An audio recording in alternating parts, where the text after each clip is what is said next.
पुण्यात फ्लॅट घ्यायचा आहे. पण कुठे घ्यायचा, कसा घ्यायचा, कुणावर विश्वास ठेवायचा? फसवणूक तर होणार नाही ना? योग्य दरात मिळेल की नाही? मोठं कन्फ्युजन आहे.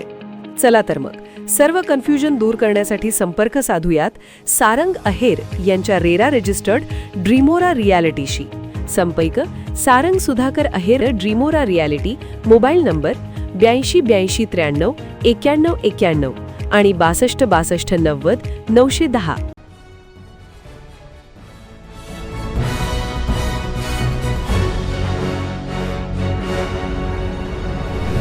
आपण पाहत आहात BCCN न्यूज.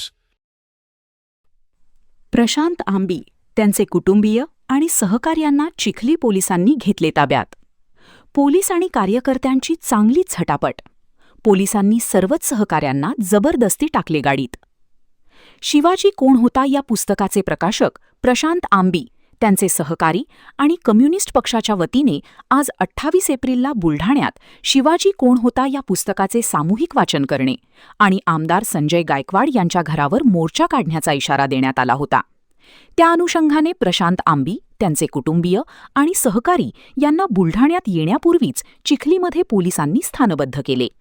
मात्र आम्ही बुलढाण्यात जाऊन पुस्तकाचे वाचन करणार आणि मोर्चात सहभागी होणार या भूमिकेवर आक्रमक होत प्रशांत आंबी आणि त्यांच्या सर्व सहकाऱ्यांनी चिखलीमध्ये हॉटेलमधून बाहेर पडत भर उन्हात रस्त्यावर बसून पुस्तकाचं वाचन केलं. आणि त्यानंतर मात्र पोलिसांनी या सर्व कार्यकर्त्यांना जबरदस्ती उचलून ताब्यात घेतले आहे. सध्या या सर्वांना चिखली पोलीस ठाण्यात नेण्यात आले आहे. या दरम्यान पोलीस आणि कार्यकर्त्यांची चांगलीच झटापट झाल्याचं देखील पाहायला मिळालं. अगदी निर्विवाद आहेत. कुणाच्या मनात या संबंधी शंका नाही. परंतु या बाबीचे महत्त्व सर्वांनीच नीट ध्यानात घेतले आहे असे म्हणवत नाही.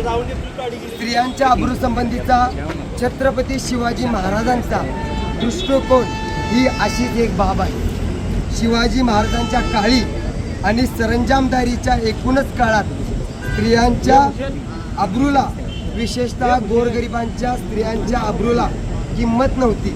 फक्त मी इथं मोर्चाला आलेलो आहे. इथं आम्हाला काही बाकीचं काही करायचं नाही आणि तो आमचा इतिहास नाही आहे. 2012 पासून मी चळवळीमध्ये सक्रिय आहे. गल्लीपासून दिल्लीपर्यंत मोर्चे आंदोलनं अटेंड मी केलेले आहेत. हे काय पहिल्यांदा मी मोर्चा आंदोलन करतोय असं नाही आहे. त्यामुळे तुम्ही माझा इतिहास तपासा. आम्ही असंविधानिक पद्धतीनं कोणतंही काम, कोणताही मोर्चा, कोणतेही आंदोलन करत नाही. आम्ही संविधानिक मार्गानं इथं मोर्चा जाहीर केलाय. रीतसर त्यांना काल आमच्या पोलिसांचं काय म्हणणं आहे नेमकं? पोलीस इथून आम्हाला फसवणूक केलेली आहे आमची.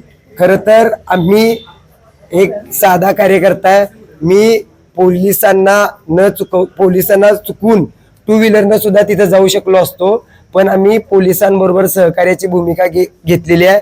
निघताना पण आम्ही जाहीर करून निघलेलो आहे. इथं आल्यानंतर सुद्धा आम्ही कल्पना दिलेली आहे, पण त्यांनी आम्ही त्यांच्यावर जो विश्वास ठेवला त्याचा त्यांनी विश्वासघात केलाय. या गोष्टीचा आम्ही निषेध करतो. माझी अजून सुद्धा विनंती आहे, आम्ही तिथं काही प्रक्षोभक भाषणं वगैरे करायसाठी आलेलो नाही.